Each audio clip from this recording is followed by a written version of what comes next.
Hello ladies and gentlemen, welcome back to Working Man Ron Doyle. I am doing the final trim out on a house that I rough wired in Eden, Maryland, and I've ran into a predicament in the master bathroom above the shower. This particular house, right above this master shower, has a triple stack of 2x10s for load bearing support in this ceiling, and I can't physically get a can in there, and I can't physically get what electricians would call a wafer light in there. It replicates a ceiling can, and they sell them in 3, 4, 5, and 6 inch. Still got an issue with the box size. If you were to install a wafer light, the spring ears are so far out, more than likely that triple stack of 2x10, the ears are going to impede in them swinging out and grabbing hold. And they're attached by spring-loaded ears. So we got a better option. I'm putting in a project source. This is exclusive to Lowe's Home Improvement stores. This replicates a Moonglow shower light. They make them for ceiling cans. They replicate this look, but with this application, you can actually install this into a 4-inch round pancake box. Give me a little bit more versatility in working around those 2x10s so that I can get this job done. So what I want to do is do a layout for you. I usually center everything over the drain in the floor, so it's symmetrically pleasing to the eye when you first step in, and all the light is centrally focused. This particular shower has a center located drain, so that's where we're going to line it up. This model number of this light is an 0749834. Looks like that. And it's a pretty basic light. They give you, a gasket behind it right here, but this lens actually pops off so you can clean the lens so it's not permanently attached. And this is the internal workings of the light. It has LED diodes inside, so once all those burn out, you're pretty much going to be replacing this light. This sold for a 2-pack of these lights sold for right around 35 bucks at Lowe's. And you'll need a 4-inch steel. This is a Rayco brand pancake box to do this install. So let's get started with the layout and show you how to do this. I'm going to pan you down so you can see how I'm getting the measurements of this floor. Exterior wall. All right, we're looking at 29 1/4 from the wall to the tile, goes all the way up to the ceiling. 29 1/4 on that one, 18 1/2 on that one. 29 1/4, 18 1/2.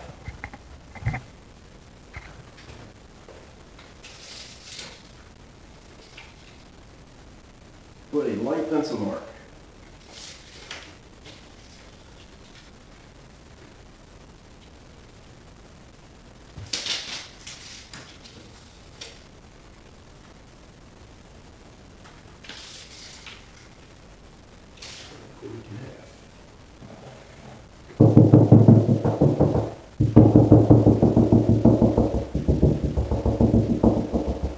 Looks like we actually named those Triple M 2x10s. So what I'm going to do is use a 4 1/8 inch hole saw drilling for this pancake box. And if it doesn't fall to be a pancake box, Carlon makes a old work swing ear box where 3 ears swing out and grab the sheetrock. I looked on their website. They're not rated for overhead luminaires. This thing weighs less than a smoke detector, and they're approved for smoke detectors. They don't have a fire rating, but they're approved for use with smoke detectors if you have to add one. So we're going to go downstairs, and we're going to make a dust hole for drilling this because I don't want all this dust that I'm going to accumulate from the centrifugal force of this cutting through the sheetrock. As it spins, it'll spin out and get all over this brand new tile work. I'm going to try to keep it clean for the customers. I don't have any complaints or callbacks. All right, we're downstairs. I've got my little makeshift workbench going on here, and I've been accused of being tight, thrifty, and cheap. But hey, if you can keep money in your pocket, it'll go further in life. More power to you. You can buy a dust hole for using these hole saws, different sizes. This is my most popular size. This is 4 1/8 inch for the old work Carlon swing ear boxes. You can see the swing ears come out like that. There's 3 of them on this particular box that grab, and as you tighten these screws, they actually pinch down in between the sheetrock right in here. Real effective. These are like $5, $6. And then, of course, if you hit a joist, you can use a pancake, which is Skosh over a ½ inch, more like borderline 9/16. But in doing this, like I said, centrifugal force with this bit or doing a sealing can, a 6 3/8. These have so much centrifugal force with the drill going around, it throws dust all over you and your eyes. Just makes a mess. They make a dust bowl. Different companies make them, and their price range is anywhere from $80 on up to as much as $150. And I've got a better alternative to a dust bowl that I've been doing this for probably 15 years. And it is a cheap, inexpensive deli tray you could find at Walmart, Food Lions, any of your local grocery stores. Go to the deli, or possibly where they make the pastries. You'll see a lot of these they'll use for meat and cheese trays. Sometimes they'll put cakes in them. They're very inexpensive. You get them at a party, people throw these away.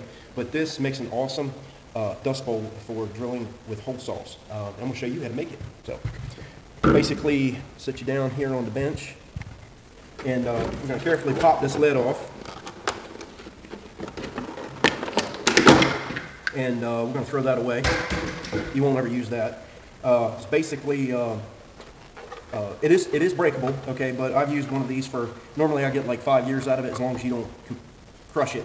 But what I'll do is I'll take a hole saw and set it in between that groove that's in the lid itself.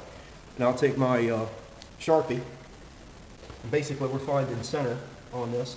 I'll center it up, and I'll take and drill a little hole in the center, a little circle with my Sharpie so I know where center's at. Now, what we're using is a 2 1/8 inch hole saw. This hole saw is fairly new. It's fairly sharp. It'll possibly grab this plastic and actually shred it. So we're going to be drilling this in a reverse fashion. Like I said, this is 2 1/8, and this is to accommodate the chuck and the body of the drill, so you can get the body of the drill up this far. And my drill is 2 1/8 right in this area here. It's a comfortable number, but find your center. Put your drill in reverse. Make sure you're there. And it's easy to do this on a solid surface, and we got a piece of 2x12 here.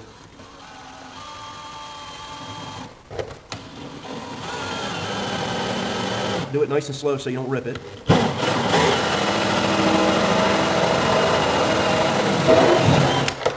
All right. Pop that off. There's your slug inside. We're not going to need that. And we're going to go ahead and put our 4 1/8 inch on. Get it lined up. Now I'm going to unchuck this drill bit. It's a keyless chuck. I'm going to take your drill, insert it like so. And you got a little bonnet on it. Put your drill bit, your mandrel, and your hole saw back in there. And you want to make sure you're locked in on the flats, because you don't want this falling out on that ceramic tile. Make sure it's nice and tight. Basically, you get the gist of what I'm trying to do here. So let me take you back upstairs and I'll show you how this works. Got this nice beautiful shower, and first things first, I want to protect the floor in this shower. It's pretty pristine, it's brand new. They just laid this about 3 or 4 days ago. So first things first, let's do some cardboard.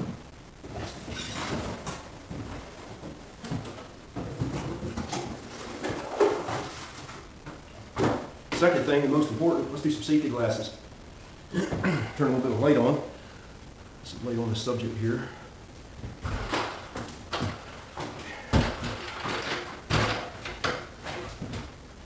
Now this dust bowl is going to help keep you a little cleaner throughout the day, and keep the area pretty much dust free. Now, if you have 2 people, you can do this trick as you're drilling through the sheetrock. Have someone with a vacuum cleaner running. Put the vacuum cleaner right underneath of this hole. This is where about 5% of the dust to come out. 5% is very little compared to the 95 that this is going to catch. So it's panning you up to the ceiling. And I'll show you how this goes. First thing, start your hole.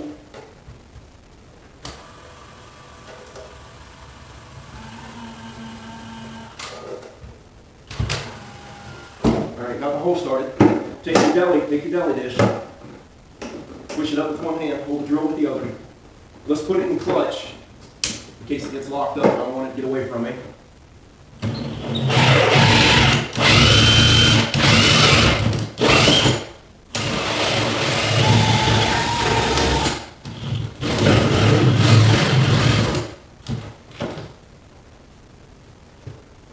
As the dust settles, bring the bolt back down.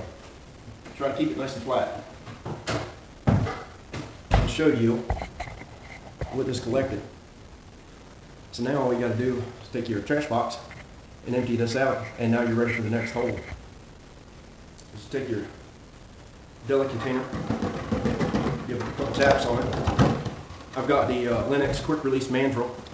Pull back on that, and I use the drill bit in another hole to pop the slug out.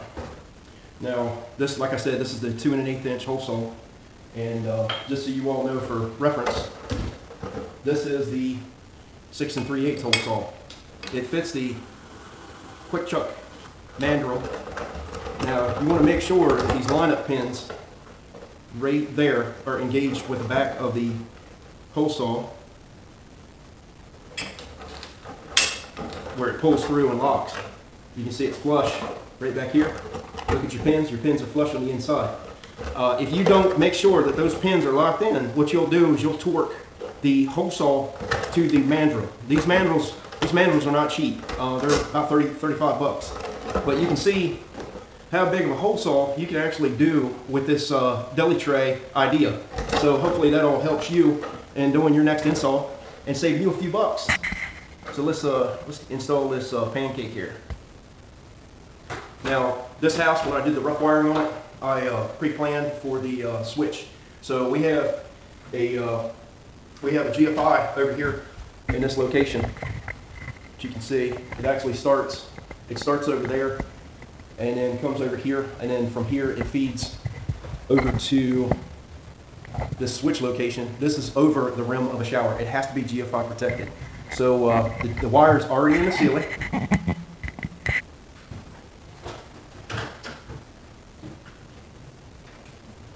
I got it on a staple. Pull the staple a little looser. We got plenty of wire to work with. We have a 4-inch round Rayco pancake box. We're going to be installing this with 1.25 inch truss head screws. Looks like that. It's got a fat head to accommodate these oversized holes in here. Now what I like to do is give a little bit of relief to this Rayco. I believe this is a Rayco bushing, and I like to stretch it a little bit because it's tight on the Romex. Push this in, leave yourself about 6 inches of slack to accommodate the code. We're going to take our number 2 Phillips bit and insert these 2 screws.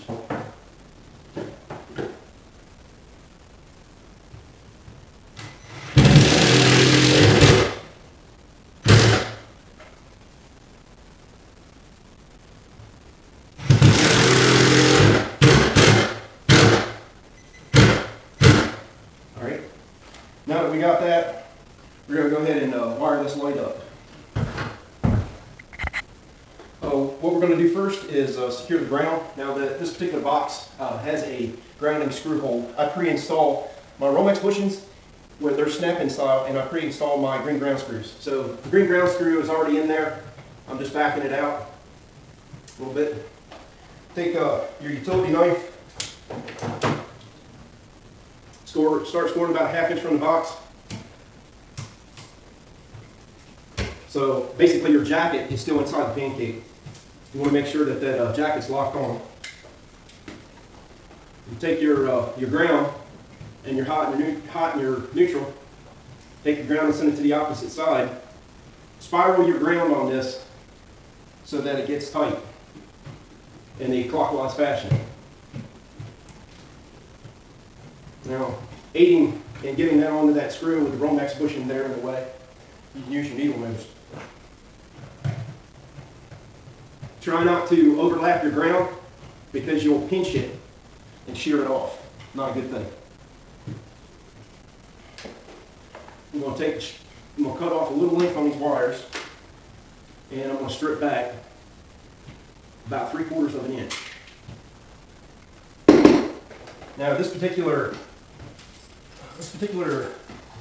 light fixture, they give you a device strap. It's in this red package. Don't need that on this particular install due to the double holes that they have in the back. We're going to be using the outside holes. I'm going to take the light shield off so I don't drop it. Put that to the side. Get 3 yellow wire nuts to connect it to this 12 gauge. If your wire that you're using is 14 gauge, you may want to use orange wire nuts. So you're basically sizing accordingly to your installation.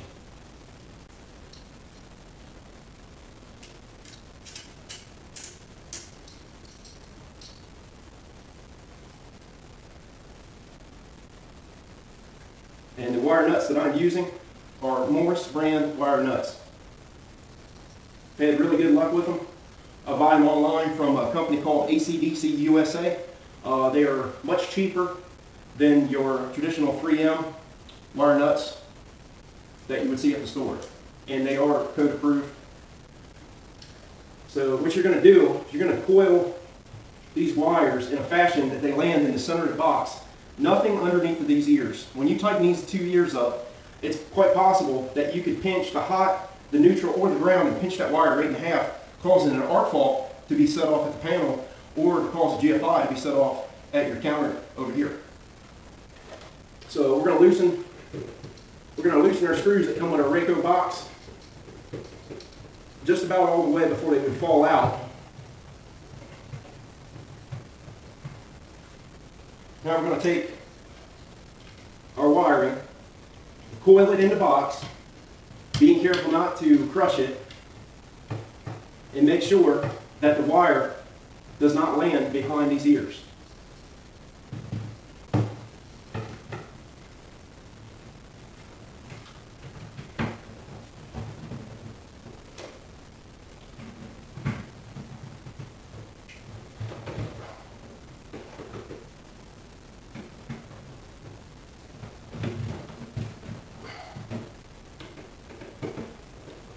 Snug your screws up, not over tight. You don't want to distort this this LED panel that's inside. Snug it up. Now take your polycarbonate lens with your 3 ears that are hanging off. Line up with your slots.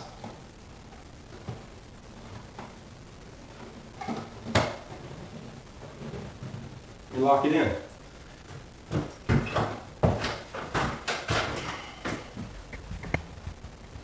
Now we're going to go ahead and wire this switch up on this wall. Now this is a basic power feed in, and then the actual shower light. Very basic. First thing you're going to do, I'm going to clean out my hole on this. I'm going to go in the back of the box, about 3/4 of an inch from the back. Score lightly. Move your hand past your blade. Finish the cut out heavy. Keeping in mind which one actually goes to the light. You may have a feed in this box and a feed out going to something else. Make sure that you don't get those crossed up. You'll know it when you throw the breakers on. Starting 3/4 from the back of the box, score lightly, move your hand, score heavy, finish the cut. Put your blade in the center of the NM Romex jacket, press lightly, and pull. There is no cuts or nicks in my wire. You want to make sure that yours is the same. You don't want a neutral hitting the ground, or a ground hitting a neutral or a hot. We're going to lift these up. We're going to take our grounds, make sure that you don't have them crisscross. Push them to the bottom right corner, because all my light and my feed comes in on the right. I'm going to push them to the left side, toward the back. I'm going to get them started on a spin. Take your linements, get in between the two of them, put a spin on there. I'm going to cut off the shorter wire, so we've got a pigtail. Now we're going to use a greenie to do this install. It's green wire nut. Electricians call them greenies. And the unique thing about these is they have a hole in the end that goes all the way through.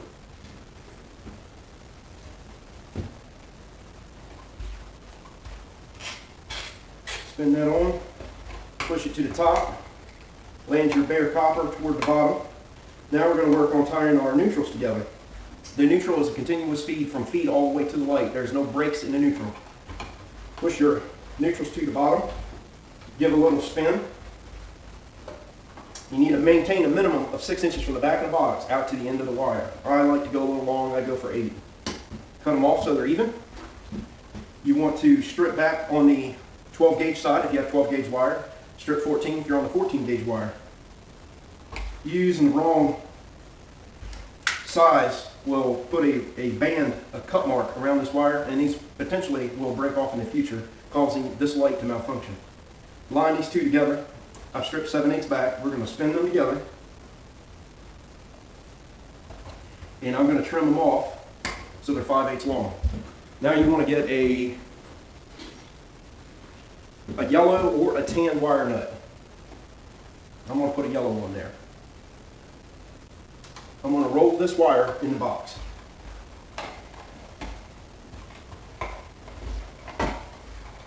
Being careful not to kink it. I'm going to cut these two wires approximately 8 inches long.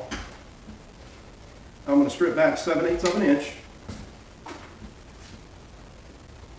I'm going to grab 3/8 of an inch and do a hook.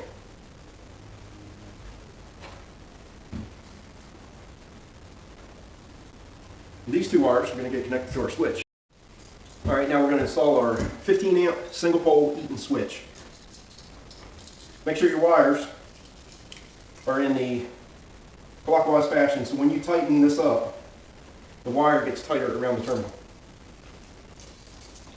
Now, just a side note, in your project, this is new construction. There's no power on right now other than the outside outlets. It's the only power we got going in the house. Heat and air system's running. All the switches and outlets in this house are dead. Make sure your power is off before you attempt a project like this. I do not want to be responsible for someone dying watching my videos and missing that one important step. Confirm the circuit's dead before you start.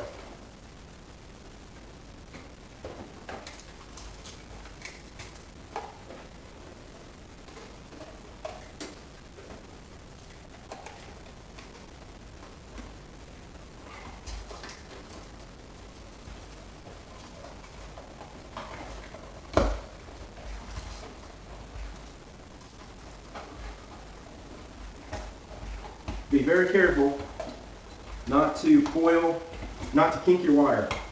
Coiling is better than kinking. Now that I've got that started,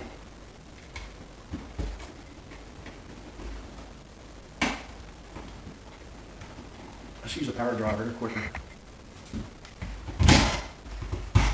There's more damage on this side. I'm going to push the switch this way. Now that that's done, take your switch, turn it in the up position. Look in the box, make sure that no bare grounds are hitting any neutrals or any hots. Grab your plate on the corner, pull down, no utility knife needed. With the switch being in the up position, this is pre-installed with screws. This is a flexible, what they consider a flexible unbreakable plate. It is an Eaton brand. I'm going to put it on there, eyeball it, make sure it looks level. I'm going to flip it over, and then use your straight blade 3/16 and get her lined up.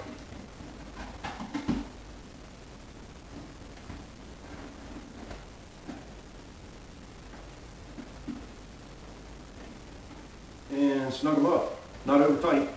I leave all my screws in the vertical fashion. I do that throughout the whole entire house so it's neat and presentable. The homeowners will see that, and they will pay attention to that. I try to do everything in a neat, workmanlike manner. Ladies and gentlemen, this concludes the video installation of a wet located rated light luminaire in a shower setting on a switch that's on the outside of the shower. This is one of the things electricians do. I'm getting very close to the halfway mark of the 1,000 subscriber sign up to where I'm eligible to be monetized through YouTube. I'm asking you to please help me get there. I'm at almost 500, halfway there. I'm going to do a drawing giveaway. I'm going to ask 3 questions that are related to 1 or more videos, have you answer the questions. The people that get the three questions right, I'm going to put your name in a hat, and I'm going to draw from the hat, and I'm going to ask you to send me your email address, and I'm going to mail you something. I'm not going to give it away right now, but I don't want to spoil it. Let it be a surprise. So if this video was helpful and informative to you in any way, please consider giving me the like button, subscribe to my channel, and looking for more future videos on things electricians do. Look, you all have a wonderful and blessed day, and stay safe out there.